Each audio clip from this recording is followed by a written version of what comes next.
បាទសួស្តីបងប្អូននៅក្នុងបណ្ដាញសង្គមទាំងអស់គ្នាបានលោកគ្រូអ្នកគ្រូរៀនស្បនទាំងអស់ជាទីគោរពជាទីរាប់អានបាទថ្ងៃនេះគឺខ្ញុំមានប្រភេទនៃរបស់ពិសេសមួយគឺយកមកថតចែកជូនដល់បងប្អូនទស្សនានៅក្នុងបណ្ដាញសង្គមបងប្អូនណាប្រភេទនៃអង្គវត្ថុស័ក្តិសិទ្ធិហើយក៏ជារបស់កម្ររបស់ពិសេសដែរខ្ញុំគិតថាប្រហែលជាមិនទាន់មានបងប្អូនដែលគាត់មានទេបងប្អូនណាដែលគាត់មានទេបាទពីព្រោះថាខ្ញុំតាមដាននៅក្នុងបណ្ដាញសង្គមក៏យូរដែរហើយបងប្អូនណាបាទតែប្រហែលជាមិនទាន់មានបងឬលោកគ្រូដែលគាត់មានទេបាទមិនទាន់មាននោះគឺដោយសារវត្ថុនេះគឺជារបស់នៃអង្គគុជមរោមបងប្អូនណាបាទគុជមរោមមានលោកគ្រូធំមានរៀមស្បងធំគាត់មានក៏ប៉ុន្តែប្រភេទគុជមរោមដែលកកคล้ายទៅជាថ្មនោះគឺមិនទាន់មានទេបងប្អូនណាគឺមិនទាន់មានទេបាទថ្ងៃនេះគឺខ្ញុំយករបស់មួយមុខនេះគឺយកមកថតផុសចែកជូនដល់បងប្អូនទស្សនានៅក្នុងបណ្ដាញសង្គមបាទឲ្យបានឃើញឲ្យបានឆ្ងល់ទាំងអស់គ្នាបងប្អូនណាបាទខ្ញុំនិយាយជាដំបូងនេះគឺខ្ញុំនិយាយអំពីប្រភេទនៃអង្គគុជមរោមបាទគុជមរោមបាទនេះគឺជាអង្គគុជមរោមបងប្អូនណាបាទគុជមរោមដែលមិនទាន់កកคล้ายទៅជាថ្មគាត់គ្រាន់តែកករឹងដូចជាថ្មតែមិនទាន់คล้ายទៅជាថ្មទេបងប្អូនណាបាទគុជមរោមមួយអង្គនេះកាលមុនគឺខ្ញុំធ្លាប់មានច្រើនតែបងគាត់ចែកយកអស់ទៅបងប្អូនណាបាទឥឡូវនេះគឺនៅសល់មួយដុំនេះគឺ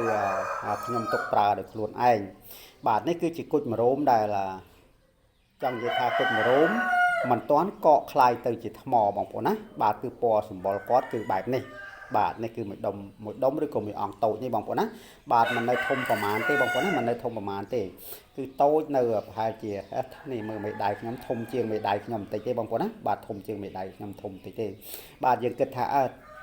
ប៉ុនក៏ដៃក្មេងចុះបងប្អូនណាបាទប៉ុនក៏ដៃក្មេងចុះបាទគឺនៅសល់មួយដុំនេះបាទគឺខ្ញុំទុកគ្រប់វិជាថែសារដោយខ្លួនឯងនេះជាគុជមរោមបងប្អូនណាបាទគុជមរោមនេះគឺខ្ញុំបានយូរឆ្នាំហើយដោយបងគាត់ធ្លាប់ដឹងហើយពីប្រហែលឆ្នាំមុនបងប្អូនណាបាទគឺខ្ញុំបានធ្លាប់បានយូរឆ្នាំហើយនេះគឺសាច់គាត់បាទចំណែកឯដុំមួយអង្គនេះបងប្អូនណា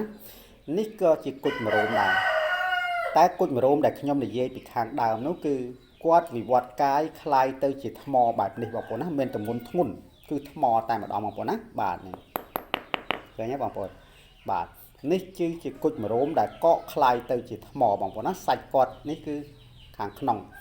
បាទនេះគឺសម្បកខាងក្រៅដូចគ្នាបងប្អូនណាបាទនេះគឺសម្បកខាងក្រៅបាទនេះគឺសម្បកខាងក្រៅបាទសម្បកខាងក្រៅបងប្អូនណាបាទនេះសម្បកក្រៅនេះគឺសាច់ខាងក្នុងបងប្អូនណាបាទគឺសាច់គុជខាងក្នុង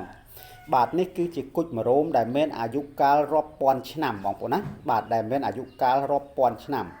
បាទគាត់កកคล้ายទៅជាថ្មបងប្អូនណាបាទคล้ายទៅជាថ្មដាក់ពន្លឺគឺចូលស្អាតបងប្អូនណាបាទដាក់ពន្លឺនៅចូលស្អាតដូចជាគុជមរោមយើងធម្មតាដែរបាទតែតម្រង់របស់លោកទោះបីជាកកคล้ายទៅជាថ្មយ៉ាងណាគុជមរោមគឺនៅតែគុជមរោមដដែលបងប្អូនណាឃើញទេបងប្អូនឃើញទេនេះបាទនេះគឺជាប្រភេទគុជមរោមដែលកកคล้ายទៅជាថ្មបាទម្ល៉េះហើយទៅខ្ញុំថាប្រហែលជាមិនទាន់មានបងឬក៏លោកគ្រូដែលគាត់មានហ្នឹងគឺមិនទាន់មានប្រភេទគុជមរោមដែលកកคล้ายទៅជាថ្មនេះឯងបងប្អូនណាបាទដែលកកคล้ายទៅជាថ្មនេះឯងបាទលោកគ្រូធំគាត់មានខ្ញុំក៏ធ្លាប់មានចឹងដែរបាទនេះប្រភេទគុជមរោមដែលកករឹងដូចជាថ្មដែរតែគាត់មានទម្ងន់ស្រាលបងប្អូនណាមានទម្ងន់ស្រាលមិនទាន់កកคล้ายទៅជាថ្មទេនេះគឺគាត់កកឡើងអំពីទឹករបស់គាត់កកឡើងអំពីទឹករបស់គាត់បងប្អូនណាបាទទឹករបស់គាត់នេះគឺសម្បកគាត់ខាងក្រៅបងប្អូនឃើញទេបាទដូចជាអង្គគុជមរោមដែលកកคล้ายទៅជាថ្មមួយអង្គនេះចឹងនេះគឺសម្បកខាងក្រៅបាទនេះគឺសាច់ខាងក្នុងរបស់គាត់បាទគឺសាច់ខាងក្នុងរបស់គាត់នេះគឺជាគុជមរោមដែលមិនទាន់កកคล้ายទៅជាថ្មគុជមរោមយើងគិតថាគុជមរោមធម្មតាទេចុះបាទចំណែកឯអង្គធំនេះបងប្អូនណាចំណែកឯអង្គធំនេះគឺជាប្រភេទគុជមរោមដែលកកคล้ายទៅជាថ្មបងប្អូនណាគុជមរោមដែលកកคล้ายទៅជាថ្មបាទគឺមិនធម្មតាទេដែលមានអាយុកាលរាប់រយពាន់ឆ្នាំបងប្អូនណារាប់រយពាន់ឆ្នាំបាទនេះគឺសម្បកខាងក្រៅរបស់គាត់បងប្អូនណាបាទរបស់នេះកម្រហើយមានតែមួយដុំនេះទេបងប្អូនណាគឺមានតែមួយដុំឬក៏មួយអង្គនេះទេបងប្អូនណាដូចខ្ញុំបានជម្រាបចឹងតែរបស់នេះដូចខ្ញុំបានខ្ញុំសូមជម្រាបចឹងបងប្អូនណាបាទមិនមែនខ្ញុំដាក់ជាវទេបងប្អូនណាមិនមែនដាក់ជាវទេខ្ញុំគ្រាន់តែថត ចែករំលែកឲ្យបងប្អូនបានស្គាល់តែប៉ុណ្ណោះបាទគឺខ្ញុំមិនបានដាក់ជាវទេបងប្អូនណាពីព្រោះថារបស់នេះគឺមានតែមួយដុំឬក៏មួយអង្គនេះទេអញ្ចឹងយើងទុកគោរពបូជាថែអាសាដោយខ្លួនឯងចែកកូនចែកចៅយើងប្រើដោយខ្លួនឯងបងប្អូនណាបាទដោយសារអីយើងរកមិនបានទេប្រភេទនៃអង្គគុជមរោមដែលកកคล้ายទៅជាថ្មនេះបងប្អូនណាបាទគឺមិនមានតែម្ដងបាទគឺរបស់កម្រទៅខ្ញុំមាននិស័យបានជួបនិងបានឃើញលោកបាទយកមកទុកគោរពបូជាថែអាសាបងប្អូនណាបាទនេះគឺជាប្រភេទនៃអង្គគុជមរោមដែលកកคล้ายទៅជាថ្មមួយដុំឬក៏មួយអង្គធំនេះបងប្អូនណាបាទមិនធំប្រមាណដែរទេបងប្អូនណាបាទចំណែកឯមួយអង្គនេះគឺជាប្រភេទគុជមរោមដែលមិនទាន់คล้ายទៅជាថ្មទេបាទដែលខ្ញុំទុកគោរពបូជាថែអាសាដោយខ្លួនឯងដូចគ្នាបាទនេះដូចខ្ញុំបានជម្រាបចឹងបងប្អូនណាខ្ញុំមិនទាន់បានលុញសម្អាតផងបងប្អូនណាបាទ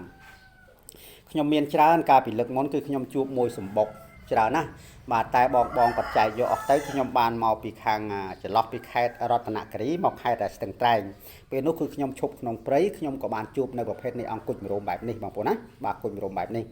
បាទគុជមរោមបែបនេះបាទហើយឡើយគឺអស់ហើយបងប្អូនណាបើសិនជាបងប្អូនរកទៀតក៏អត់មានដែរគឺមានតែមួយដុំនេះឯងមួយដុំឬក៏មួយអង្គនេះគឺខ្ញុំទុកដោយខ្លួនឯងចំណែកឯមួយដុំឬក៏មួយអង្គធំនេះក៏ខ្ញុំមិនដាក់ជាវដែរដូចខ្ញុំបានជម្រាបចឹងបងប្អូនណាបាទជាលើកទី1ដែរដែលខ្ញុំបានជួបប្រភេទនៃអង្គគុជមរោមដែលកកคล้ายទៅជាថ្មបែបនេះបងប្អូនណាបាទកកคล้ายទៅជាថ្មបែបនេះបាទចំណែកឯអង្គតូចនេះគាត់មិនទាន់ទៅជាថ្មទេបាទគាត់គ្រាន់តែជាគុជបាទ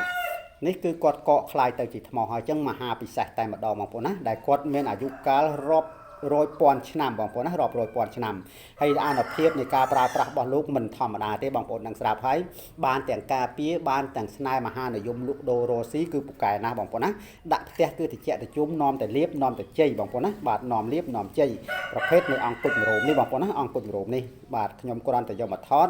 ចែកជូនដល់បងប្អូនទស្សនានៅក្នុងបណ្ដាញសង្គមបាទឲ្យបានស្គាល់ឲ្យបានដឹងទាំងអស់គ្នាអញ្ចឹងបានសេចក្តីថាខ្ញុំមាននិស័យបងប្អូនណាបាទយើងតែងតែមាននិស័យជួបតែរបស់ដែលប្លែកភាគច្រើនគឺគេមិនមានខ្ញុំតែងតែបានជួបបងប្អូនណាបាទតែងតែបានជួបរបស់ដែលប្លែកបងប្អូនណារបស់ដែលប្លែកហើយពិសេសបាទនេះគឺខ្ញុំមិនដាក់ជាវទេបងប្អូនណាគឺខ្ញុំមិនដាក់ជាវទេបាទហើយចឹងក៏អត់មានអីទៀតទេបងប្អូនណាបាទក៏សូមឲ្យបងប្អូនទាំងអស់បាទជួយចុចសញ្ញាពាក្យថាជាវនិងសញ្ញាកណ្ដឹងជូនខ្ញុំបាទផងពេលដែលខ្ញុំបាទមានរបស់ថ្មីខ្ញុំតែងតែយកមកថតផុសចែកជូនដល់បងប្អូនទស្សនានៅក្នុងបណ្ដាញសង្គមបងប្អូនណាបាទហើយក៏សូមអរគុណច្រើនដែលបងប្អូនទាំងអស់ចូលទស្សនានៅក្នុង page ខ្ញុំបាទដែលមានទំនុកទុកចិត្តលើ page ខ្ញុំបាទឲ្យខ្ញុំបាទផ្ញើឲ្យបានគ្រប់ទីកន្លែងទាំងអស់តែម្ដងបងប្អូនណាបាទហើយបើសិនជាខ្ញុំនិយាយទៅក៏លើសលួសនៅពាក្យសម្ដីត្រង់កន្លែងណាមិនសមរម្យក្តីឬក៏រៀបរាប់មិនបានក្បោះក្បាយក្តីបងប្អូនណាបាទក៏សូមខន្តីអភ័យទោសផងបងប្អូនណាសូមខន្តីអភ័យទោសផងបាទនៅចុងបញ្ចប់នេះក៏សូមជូនពរឲ្យបងប្អូនទាំងអស់បាទជួបប្រទះតែសេចក្តីសុខនិងសេចក្តីសប្បាយរស់ស៊ីទទួលទានមានបានទាំងអស់គ្នាបងប្អូនណាបាទសូមអរគុណច្រើនហើយក៏សូមជម្រាបលាបាទសូមជម្រាបលាបាទរបស់កម្របងប្អូនណាបាទរបស់កម្រណាបាទពិសេសទៀត